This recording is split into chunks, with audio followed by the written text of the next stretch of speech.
falta às vezes. Como deve ser o andar do crente? É uma pergunta lógica para todos nós. Como é que eu, Paulo Branco, devo andar?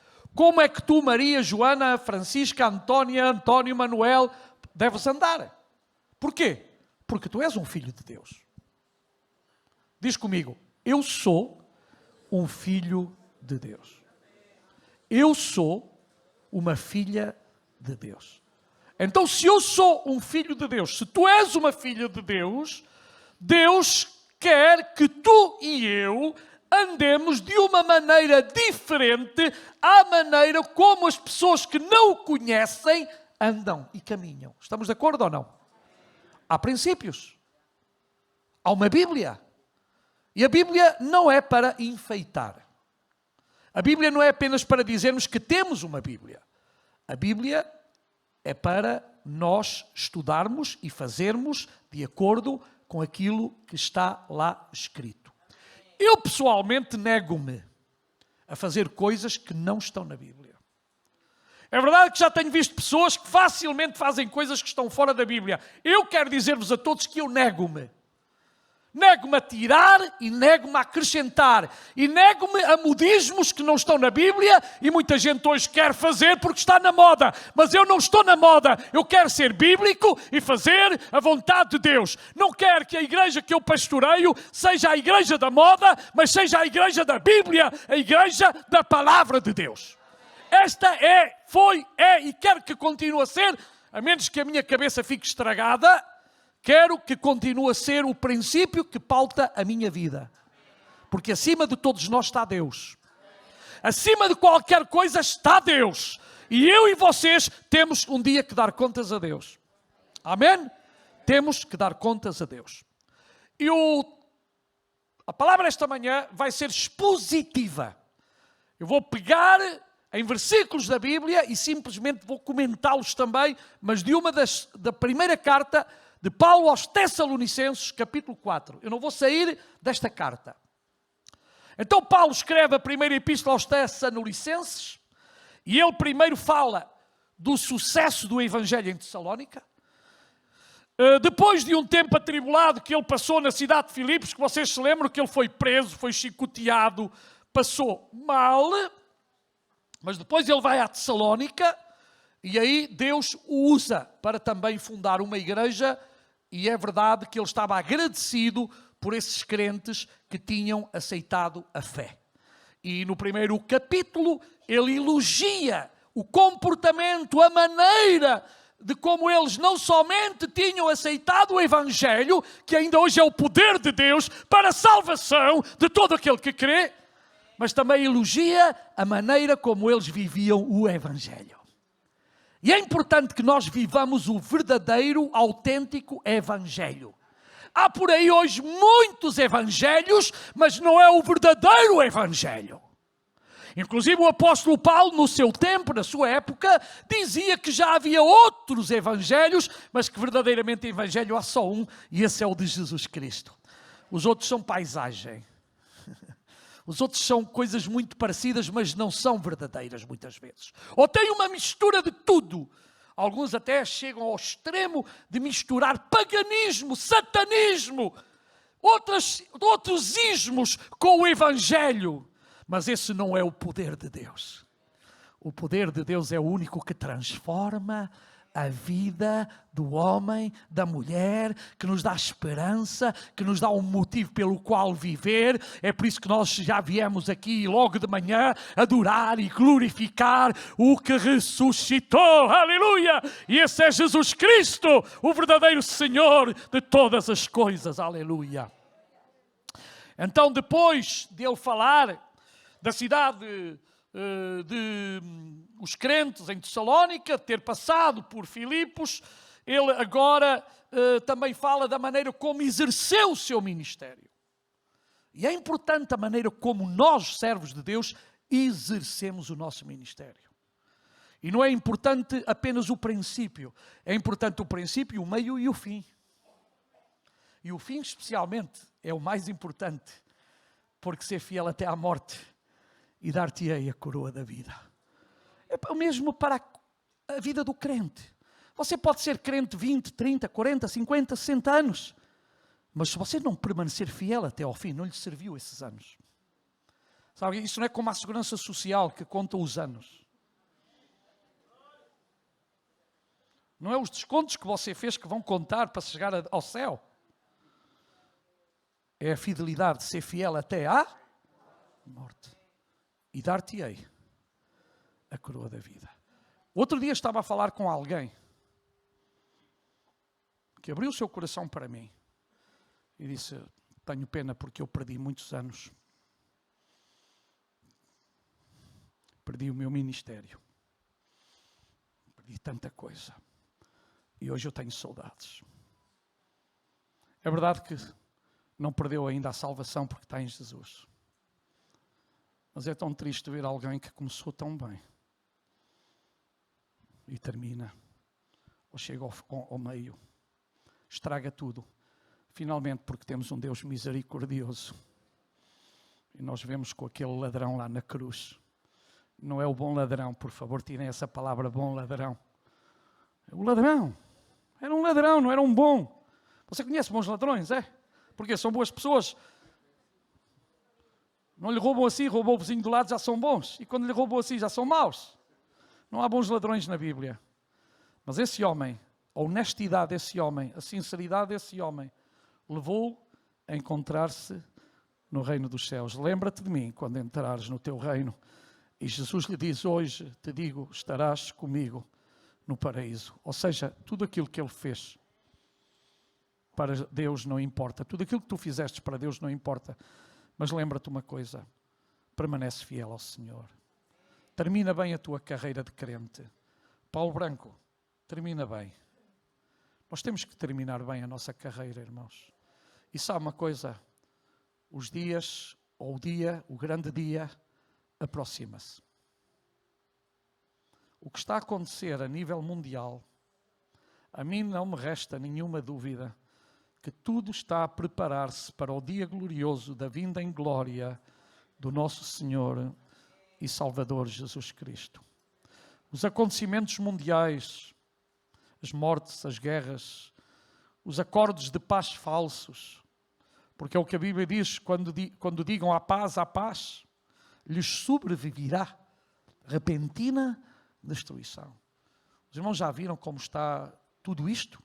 Os irmãos já viram que os líderes mundiais é do mais hipócrita e do mais fingido que existem, estão a dizer que há paz e por trás estão a provocar a guerra?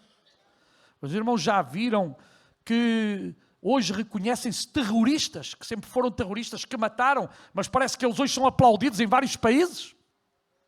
As pessoas sérias, as pessoas honestas, ninguém quer saber delas. Jesus quer. Mas parece que quem são os líderes que nos estão a governar mundialmente? Uma cambada de corruptos, mentirosos, homens que faltam à verdade, homens que põem Deus à parte. Os valores que nós somos ensinados, valores cristãos, valores éticos, valores judaico-cristãos, inclusive, na Europa, centenas de anos, estão a ser postos de lado. Porque os homens não querem Deus. Os homens não querem Deus na equação. Os homens não querem Deus na vida deles. Mas nós escolhemos a boa parte. Estamos aqui. Eu escolho Deus. Diga comigo. Eu escolho Deus. Foi a melhor escolha que fizemos e vamos permanecer nesta escolha. Então, 1 Tessalonicenses, capítulo 4, versículo 1, o apóstolo Paulo destaca aqui 4 maneiras de como devemos andar para agradar a Deus e fala de uma coisa maravilhosa que é a vinda do Senhor. Em alguns púlpitos já nem se prega isto, porque até dizem que Jesus já não vem. Outros dizem que já estamos no milénio. Já vão muito adiantados. E se há aqui alguém que diz que está no milénio, esta tarde convido a vir comigo ao Jardim Zoológico. Ao Jardim Zoológico, sim, até pago. Você entra para dentro da jaula do leão, se conseguir fazer uma festa ao leão, eu acredito que estou no milénio. Porque diz que no milénio as crianças estarão com os leões. Amém? Você já não é uma criança. É uma brincadeira, está bem que eu não desejo a morte de ninguém, por favor. É só uma brincadeira, mas é para vocês verem que há coisas contraditórias. Nós temos que ter muito cuidado em não contradizer a Bíblia. Quem és tu, quem sou eu para contradizer a palavra de Deus? És Deus, por acaso? Nem Deus contradiz a sua palavra e eu, ser humano, vou contradizer a sua palavra. É de nécio. Contradizer a palavra de Deus é de um nécio. É de alguém que não conhece mesmo a Deus. Então, a primeira maneira de andar, e está do versículo 1 ao 8, vocês podem abrir as vossas Bíblias, portanto, e vamos ficar lá. Primeiro aos Tessalonicenses, se lá atrás me pudessem pôr os versículos aqui, agradecia. Já está. Pensaram, vejam lá, eu pensei, eles fizeram. Isto é fantástico. Obrigado, gente, obrigado. Trabalhadores escondidos, mas são importantes na igreja. Bem, a versão pode ser um bocadinho diferente. E é.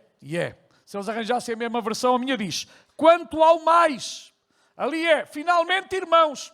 Finalmente, quanto ao mais. Já disse várias coisas e agora finalmente vou dizer outras. Portanto, significa o mesmo, mas pronto, é mais por uma questão. Se eles puserem esta versão, eu pessoalmente agradecia. Quanto ao mais, irmãos, e é interessante que neste capítulo 4 vezes, o apóstolo Paulo utiliza a palavra irmãos. Porquê? Porque ele está a falar a crentes. Okay? Ou seja, esta linguagem paulina, em primeiro lugar, é para crentes. Claro que é para todos. Se você ainda não é crente, pode ser crente nesta manhã. Pode ser meu irmão nesta manhã. E para ser meu irmão, só tem que aceitar Jesus Cristo. É verdade que alguns dizem: mas eu sou seu irmão. Não, de acordo com a Bíblia, você não é meu irmão. Porque você só é meu irmão quando aceita Jesus Cristo como Senhor e Salvador da sua vida. De resto, você é uma criatura. Nem sequer é um filho de Deus. As pessoas têm a mania de dizer: eu sou filho de Deus. Não, você é uma criatura de Deus. Para ser filho, de acordo com a Bíblia, é filho aquele que crê no nome e aceita Jesus como Senhor e Salvador. E eu teria muito prazer em chamar a todos meus irmãos. Ok? Agora, para ser meu irmão, você tem que aceitar a fé que um dia eu aceitei e que ainda hoje permaneço. Não é a minha fé, é a fé em Jesus. Amém? A fé em Jesus. Então, quanto ao mais, e aqui Paulo está a referir-se nestes 8 versículos que nós devemos, crentes, andar em santidade. Santidade tem 2 aspectos. É o que Deus faz por mim, porque é Ele que nos torna santos separados, é Ele. Mas depois é o que eu faço para lhe agradar nessa santidade. Porque Deus não nos obriga a nenhum de nós que estamos aqui a ser santos. E há pessoas que só são santas quando estão aqui na casa de oração. Não, amém, eu não sei se é. Estou só a prever.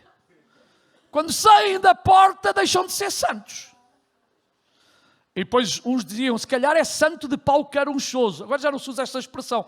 Mas quando eu era jovem e os mais velhos estão aqui, nós ouvíamos a expressão: pois é santo de pau carunchoso.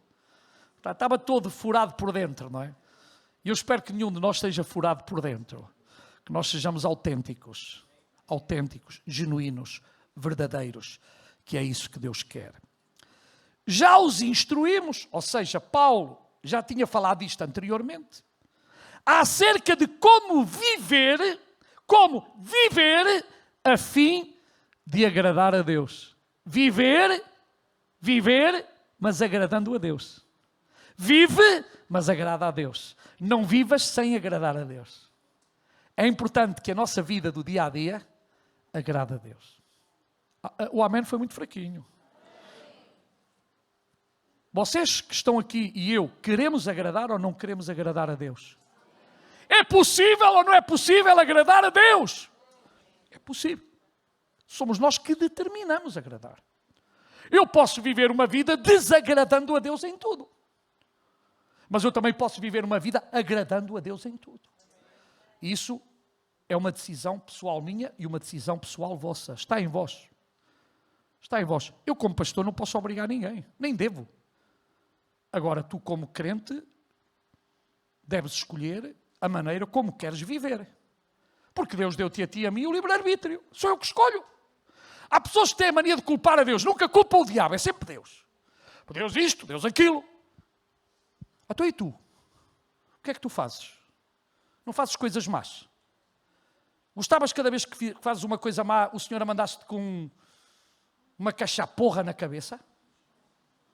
Cachaporra é uma maneira fina de dizer um pau na cabeça, prontos. Tu gostavas de levar cada vez que falhas? Cada vez que dizes assim uma palavrinha que não devias dizer, levar com um. Cada vez que fazes o que não devias dizer, bum!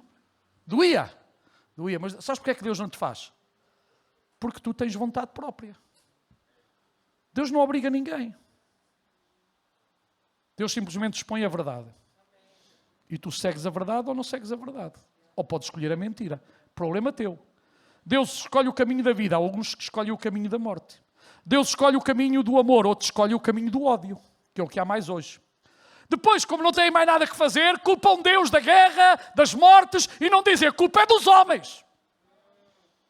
E a culpa é do diabo que influencia os homens, e os homens são parvos e ouvem o diabo. E fazem a vontade do diabo. Mas vocês não ouvem ninguém a culpar o diabo, nem os homens, do que estão a fazer de mal. Qual é a ideia? Que Deus é esse! Que Deus é esse que permite. Pois é, permite. Mas Deus mandou os homens amarem-se uns aos outros.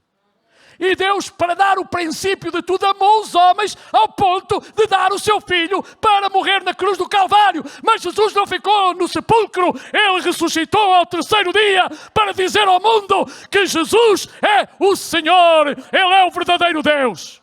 Porque alguns até isso dizem, que Deus é esse que manda Jesus a morrer. Pois mandou. Mas também o mesmo Deus que mandou Jesus a morrer foi o Deus que ressuscitou Jesus entre os mortos para dizer: onde está, ó morte, o teu aguilhão? Tragada foi a morte na vitória. Aleluia! A vitória do nosso Senhor e Salvador Jesus Cristo, nosso Senhor, nosso Deus, nosso Pai, nosso todo. Como viver a fim de agradar a Deus? E de facto, assim vocês estão procedendo. Ou seja, Paulo estava contente, Paulo estava alegre, porque a igreja estava a fazer a vontade de Deus. Os irmãos em Tessalónica, efetivamente, através do seu testemunho, do seu comportamento, daquilo que eram, diz aqui Paulo, vocês estão procedendo bem. Paulo louva pelo bom procedimento. O meu procedimento eu sei. O teu procedimento tu sabes. Tu e os que estão à tua volta. Amém? Então é importante que o nosso procedimento seja o procedimento correto. Este não era um tema novo para Paulo. Paulo sempre teve a preocupação, e se vocês lerem todas as cartas paulinas, ele tinha uma grande preocupação nas cartas. Era que os crentes fossem autênticos, fossem genuínos, fossem verdadeiros, vivessem o verdadeiro evangelho. E Paulo toca muitas vezes esta temática da maneira como nós devemos viver, caminhar e andar neste mundo. Muitas das expressões paulinas ajudam-nos a entender que Paulo tinha um desejo que cada crente caminhasse corretamente na presença do Senhor.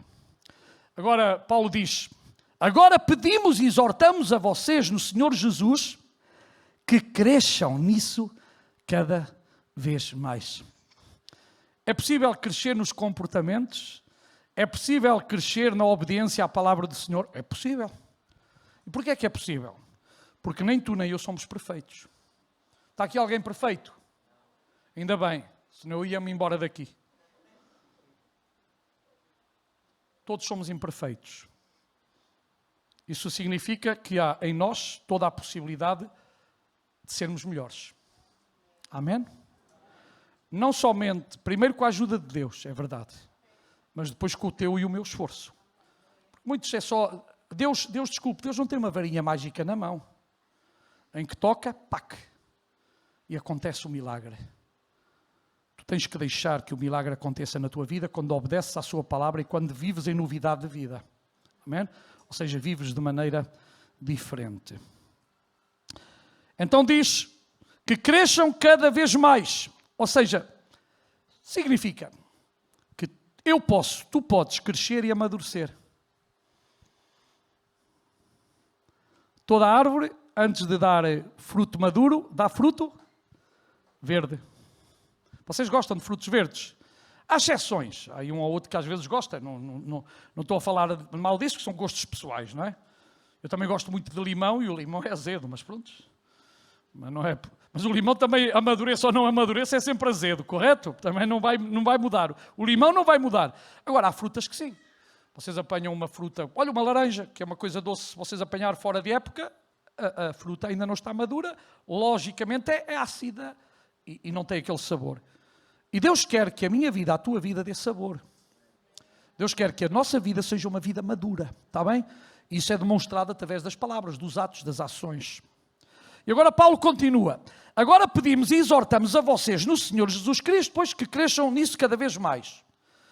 Pois conhecem os mandamentos que demos a vocês pela autoridade do Senhor Jesus Cristo. Ora, Paulo era consciente de que aquilo que tinha entregue aos crentes eram os mandamentos do Senhor.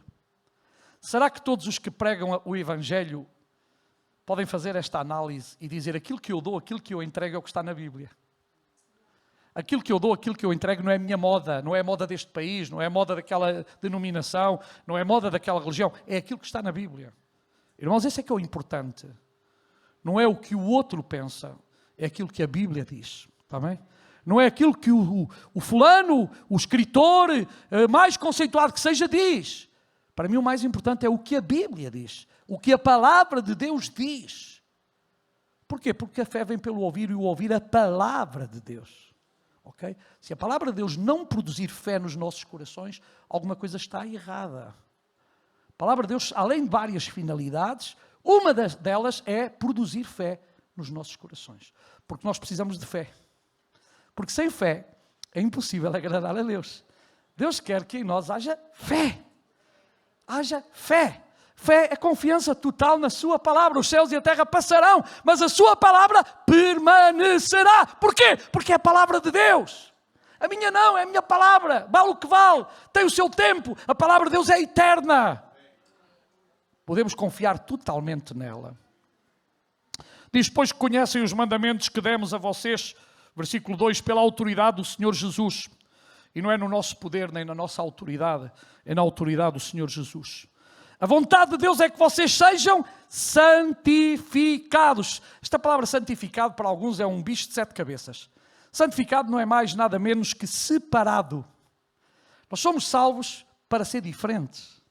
Nós somos salvos para nos separarmos do pecado, daquilo que contamina, daquilo que faz mal, daquilo que estraga, daquilo que não presta, daquilo que não serve, daquilo que não constrói, daquilo que não edifica.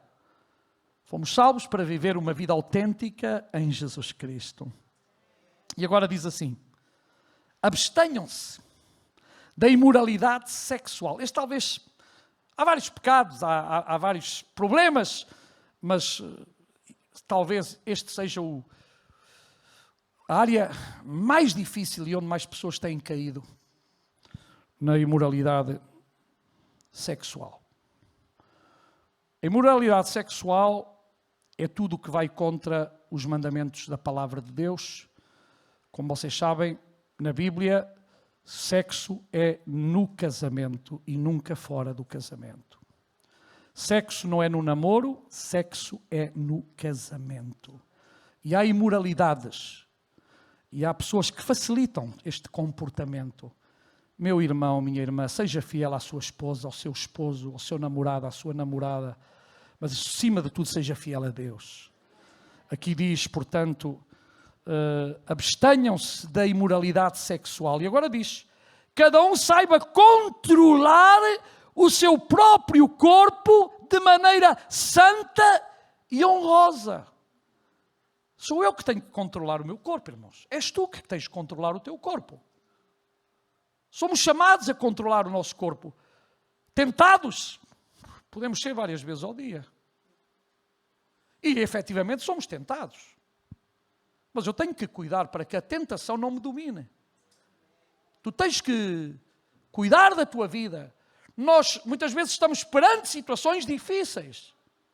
Mas há situações que a Bíblia só me dá uma palavra e eu vou repeti-la 10.000 vezes, as que façam falta. Fugir. Alguns pensam que fugir é de cobardes. Não é. Fugir hoje é de valentes. Porque o diabo arranja logo uma maneira. Tu és muito homem para os homens. Tu ainda és muita mulher. Tu ainda estás assim, tu ainda estás assim. Pois é, dá ouvidos ao diabo e acontece o que aconteceu com Eva e o Adão. Nós não temos que dar ouvidos à palavra de Deus, meus irmãos.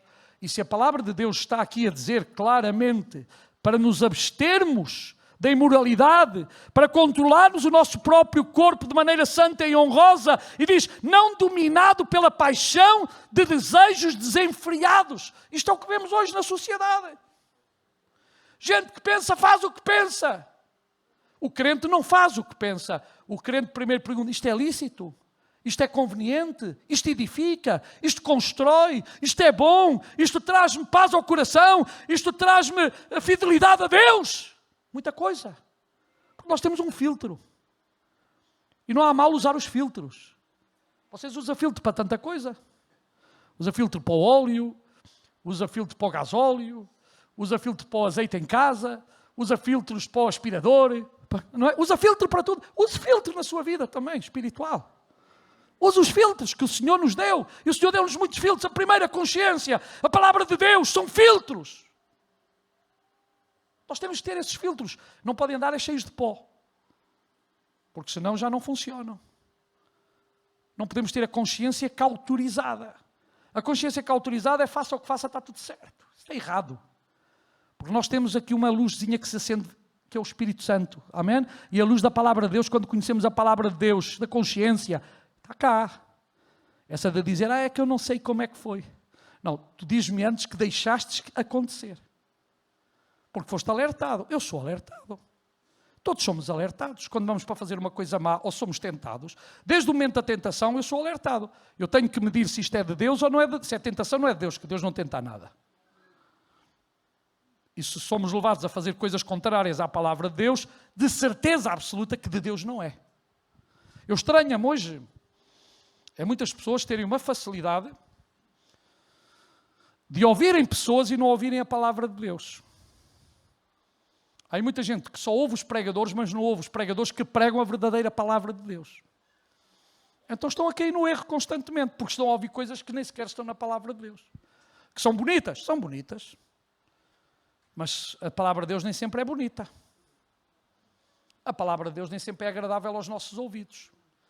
Sabe, eu li isto esta semana, mas já li várias vezes, que de antes as pessoas ouviam pregar contra o pecado e havia temor e arrependiam-se. Hoje prega-se contra o pecado e alguns vão embora da igreja, para outra igreja, porque querem viver como elas querem viver, mas nós temos que viver de acordo com a vontade de Deus. Não é para viver como eu quero viver. Por isso é que a Bíblia está aqui a falar de controlar, não é? E não ser desejos desenfreados, como os pagãos que não conhecem a Deus. E agora diz assim, neste assunto que está a falar, ninguém prejudique seu irmão, nem dele se aproveite. O Senhor castigará todas essas práticas, como já dissemos e asseguramos, porque Deus não nos chamou para a impureza, mas para a santidade. Portanto, aquele que rejeita estas coisas não está rejeitando o homem, mas a Deus que lhe deu o seu Espírito Santo. Então, irmãos, havia pessoas que perante a verdade, perante a autenticidade da palavra de Deus, não queriam essa palavra. E falavam mal, e murmuravam, e iam por caminhos totalmente contrários aos caminhos da Bíblia. E é por isso que Paulo, no versículo 8, está a dizer, portanto, aquele que rejeita estas coisas, que coisas? As coisas de Deus, aquilo que o Senhor ensinou, não está rejeitando o homem. Os irmãos podem rejeitar, e eu também estou a pregar, e posso rejeitar o que eu estou a pregar, que está errado. Eu não posso rejeitar as coisas de Deus, nem vocês. Se rejeitarmos, nós vamos sofrer as consequências. Porque a gente pensa que não. É uma questão de tempo. É uma questão de tempo. E o tempo vai dizer muita coisa. Agora, o primeiro andar foi o andar em santidade. Agora, o versículo 9 e 10 vai falar de andar em amor. Andar em amor. E agora Paulo começa dizendo, quanto ao amor fraternal, que é o amor que devemos ter entre irmãos, fraterno, quanto ao amor fraternal, não precisamos escrever. Pois vocês mesmos já foram ensinados por Deus a quê? A se amarem uns aos outros. Isto é algo muito claro na Bíblia. Amai-vos cordialmente uns aos outros. O amor é uma via de duas comunicações. A distância que há de Almada a Lisboa é a mesma que os irmãos de Lisboa têm até Almada. E eu tenho que ir até, se eu me quero encontrar com Lisboeta, tenho que ir até meio da ponte. Se eu andar 2 metros e o outro andar mais metros do que eu não vou ao encontro. Nós temos que ir ao encontro. E amar-nos é cada dia um encontro. Às vezes não temos vontade. E às vezes é muito mais fácil amar uns que amar outros. Estou a dizer uma mentira. Aquela pessoa que sempre nos faz coisinhas boas, diz coisinhas e tal, é mais fácil. Mas aquela pessoa que não faz o que nós queremos, mas sabe quem é o verdadeiro amigo? O verdadeiro amigo é aquele que nos diz quando nós estamos mal. O verdadeiro amigo é aquele que não é mentiroso. O verdadeiro amigo é aquele que é sincero. Mesmo gostemos ou não gostemos, mas porque se nos ama está-nos a dizer as verdades na cara. Agora, verdades sem amor, porque também alguns são mais brutos que uma porta. E a verdade deve ser dita em amor. Há muitas maneiras de dizer, não é? E nós temos que aprender a dizer verdades em amor. Mas diga a verdade ao seu irmão, ao seu amigo. Se ele está a ir por um caminho mau, diga-lhe, estás a ir por um caminho mau. Não lhe dês palmadinhas nas costas. Porque a mim o que me dói como pastor, às vezes, é ver irregularidades e depois as palmadinhas nas costas. Você não está a ajudar essa pessoa. Você não está a ajudar esse irmão. Você teria a frontalidade de lhe dizer, irmão, isso vai mal. O que estás a fazer está mal, está errado. Olha que o Senhor está a ver. Nós queremos orar por ti. Tens que sair desse caminho mau e entrar no caminho bom. Amém? Amém? Quantas vezes já vos aconteceu nós irmos na estrada, metermos num atalho, porque pensávamos que chegávamos lá, e quando nos demos conta ficámos sem saída. Olha, eu até vos digo, a mim o GPS já me enganou algumas vezes, e é GPS. Mas eu digo, ainda bem que o GPS não é Deus, engana-se, Deus nunca se engana. Senão qualquer dia há gente que já na inteligência artificial está a dar mais mérito que aquilo que a inteligência artificial deveria ter. O que eles estão a fazer, sabe o que é? É acabar com as pessoas, os empregos das pessoas, para porem lá máquinas. Mas há uma coisa, quando você tem um problema sério e telefona e começa aquela máquina. Se é nanã, número 1, se é não sei o quê, número 2. Você quando chega ao 3 já não sabe o número 1. Não vos acontece? A mim acontece. Depois você tem um problema e não aparece esse problema, só aparecem os problemas dos outros. Número 1, número 2, número 3, e você, pá, não aparece o meu, quantas vezes tenho que estar aqui? E aquilo que antes se fazia em segundos, ou minutos, hoje demora 10, 15 e meia hora. Está a ver? A tal inteligência artificial não é tão boa. Eu prefiro pessoas a tratar com pessoas que com máquinas. Porque pessoas têm sentimentos, máquinas não têm. Está bem? E nós, os cristãos, se alguém tem que ter sentimentos, somos nós. Tratar as pessoas todas corretamente. Gostemos ou não gostemos. Agora também, se a pessoa for mal educada, a má educação volta para ela. Ai, volta. Porque há pessoas que acham que estão no direito de ser mal educadas para os outros. Isso, quando você diz o que não deve, recebe a resposta que não quer. Eu não estou a dizer que nós crentes temos que fazer isso, só estou a dizer que é o que acontece no mundo. Máquinas são máquinas. Já imagina-se que Deus fosse uma máquina? Estávamos tramados todos. Para já só podia ouvir um de cada vez. Deus ouve-nos a todos. Por Ele é Deus. Se fosse uma máquina, eu tinha que estar à espera 6 anos para Deus me ouvir, ou 10 anos, ou 50 anos para Ele me ouvir. Já reparou? Não vá por esse caminho. Eu agradeço a Deus pela inteligência dos homens, acho que é fantástico muitas coisas onde já chegámos. A Bíblia fala que a ciência aumentará, mas sabe o que é que está a acontecer? Está a acontecer a despromoção do ser humano em prol de uma máquina.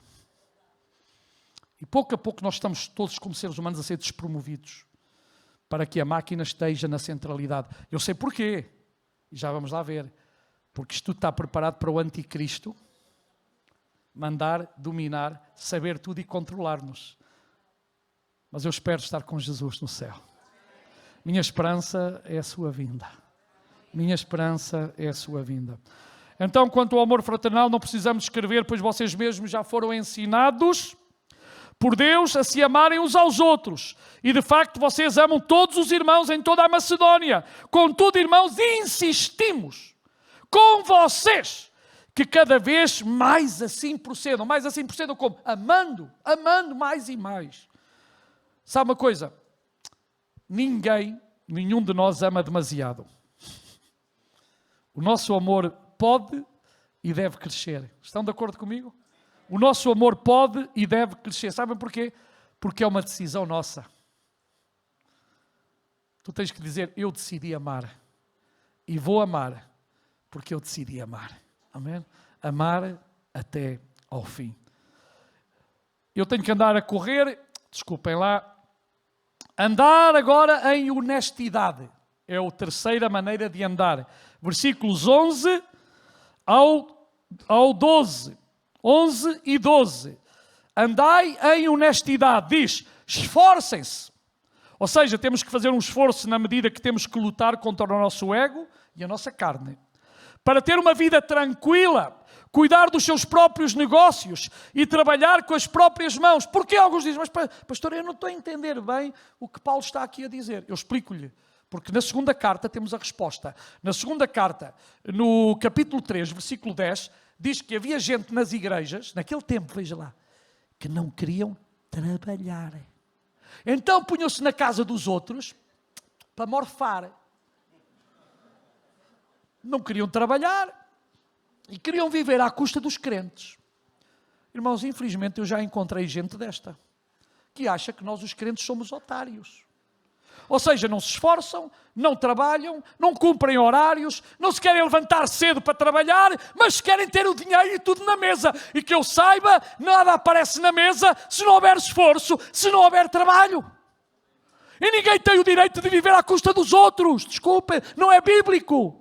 E Paulo dá um conselho em 2 Tessalonicenses capítulo 3, versículo 10, que diz, quem não trabalha, também não coma. Você quer comer, mas não quer trabalhar. Há alguns que não é aqui. Mandam trabalhar a mulher e eles ficam na cama. Sim. Ficam na cama. O pobrezinho não se pode levantar às 7 da manhã. Só se pode levantar às 11h30. Sim. Levantar cedo faz mal. Você quer ter e não quer trabalhar. Então a minha Bíblia, lamento dizer-vos, que diz que quem não trabalha não coma. Você quer viver à custa dos outros. E pior ainda, é que iam para a casa dos crentes, criavam confusão, murmuração e ainda viviam à custa deles. E Paulo soube disto e tem que pôr um ponto final. E sabe, nós não temos que alimentar vícios. Não há coisa pior para mim, eu digo-vos aqui, que alguém vir-me pedir comida, que eu não tenho problema em ajudar, mas vir com um maço de tabaco caríssimo, com mais algumas coisas, e eu digo, e com um BMW lá, ou um Mercedes na porta, e diz-me, que eu não tenho que comer. Não tenho que comer, vendo ao Mercedes e compro um Fiat. Mas o Mercedes já tem 100 anos. Pronto, então já tem 100 anos, já não vale nada. Irmão, você não tem para comer, ou outro que tu conheces não tem para comer, mas tem dinheiro para gastar em vícios? Porquê é que tu sustentas os vícios dos outros? Olha, nós já chegámos a ajudar pessoas aqui com alimentos que chegaram ali ao caixote do lixo e meteram os alimentos no caixote do lixo. Estes olhos viram já. Uma pessoa que faz isso não merece ser ajudada.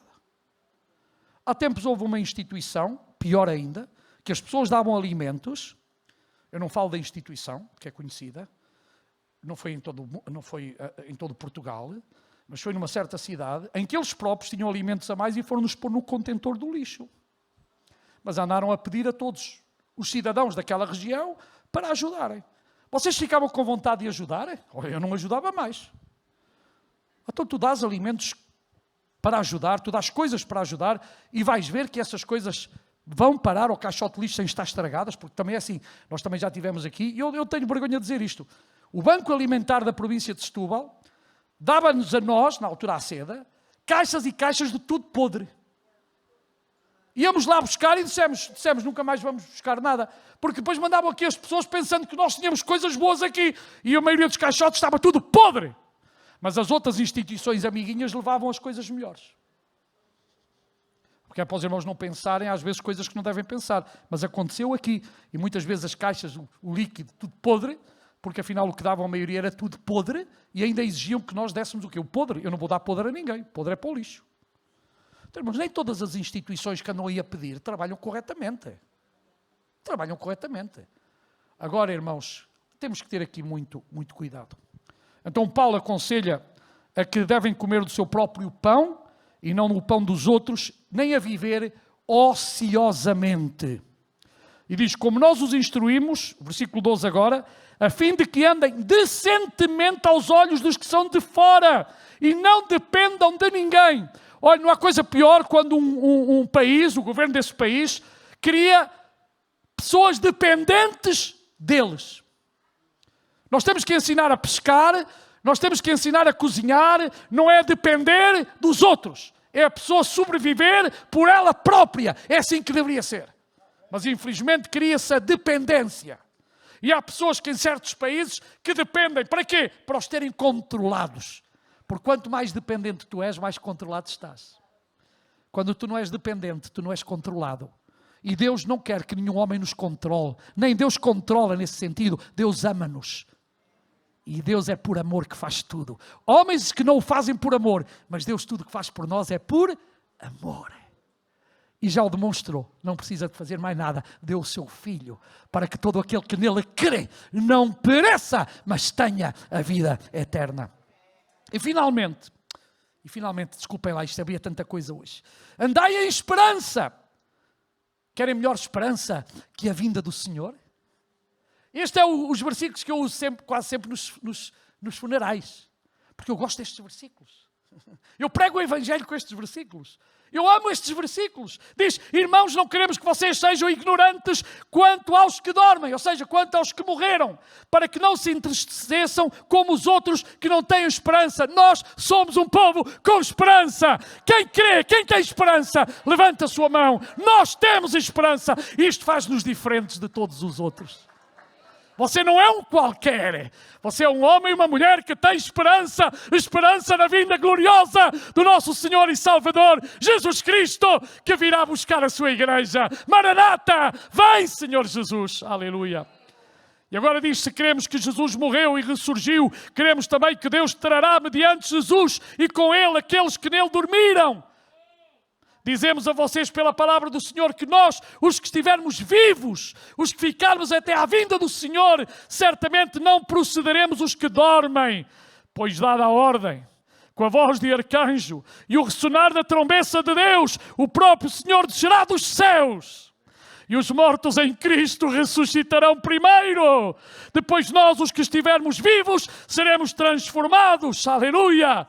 E arrebatados com Ele nas nuvens para o encontro com o Senhor nos ares. Veja, o Senhor nos ares. Alguns dizem que Jesus andou na terra. Mentira, é nos ares que isto vai acontecer. Jesus não vai vir à terra. Jesus fica nos ares. Quando alguém te diga que Jesus anda por aí, mentiroso. Mentiroso, mentiroso. Nós não podemos aceitar os mentirosos. E depois diz, eu termino aqui. E assim, estaremos com o Senhor alguns dias. Para sempre! E termina dizendo, consolem-se, diz, consolemo-nos uns aos outros, com que palavras? Com estas, de quê? Que Jesus virá e não tardará.